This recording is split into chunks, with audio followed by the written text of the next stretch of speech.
خیبر پختونخوا حاجی غلام علی media سے گفتگو کر رہے تھے. کہا کہ خیبر پختونخوا میں انتخابات 28 مئی کو ہو گئے. انہوں نے 28 مئی کی تاریخ تجویز کر دی ہے کہ آج صدر مملکت سے بھی ملاقات ہوئی تھی. ان کو بھی کہا گیا ہے پنجاب کے حوالے سے. انہوں نے بات کرتے ہوئے کہا کہ پنجاب کے انتخابات بھی اپنی تاریخ پہ ہوں گے. انہوں نے کہا کہ خیبر پختونخوا میں انتخابات 28 مئی کو ہوں گے. خیبر پختونخوا کے حوالے سے بات کرتے ہوئے انہوں نے کہا کہ مردم شماری کا بھی ہمیں مسئلہ ہے اور بہت سارے سیکیورٹی کے مسائل تھے, اس لیے تاریخ تجویز کر رہے تھے.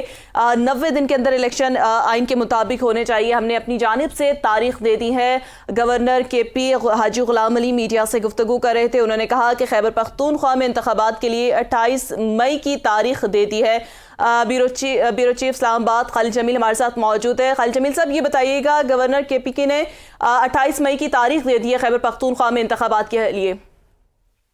جی, یہ بنیادی ذمہ داری تھی ان کی کانسٹیٹیوشنل کے پی گورنر کی کہ وہ اسمبلی تحلیل کے بعد 90 دن کے اندر الیکشن کو یقینی بنانے کے لیے تاریخ کا اعلان کرتے, جو انہوں نے نہیں کیا تھا. لیکن سپریم کورٹ کے فیصلے کے بعد پھر الیکشن کمیشن نے ان سے پشاور میں مشاورت کی. پھر آج صبح گورنر کے پی نے صدر پاکستان سے ایوان صدر میں مشاورت کی, اور ابھی الیکشن کمیشن آف پاکستان میں ان کی میٹنگ ہوئی الیکشن کمیشن کے چیف الیکشن کمشنر سے, دیگر ممبران سے, جس میں انہوں نے 28 مئی کی تاریخ جو ہے وہ تجویز کی ہے.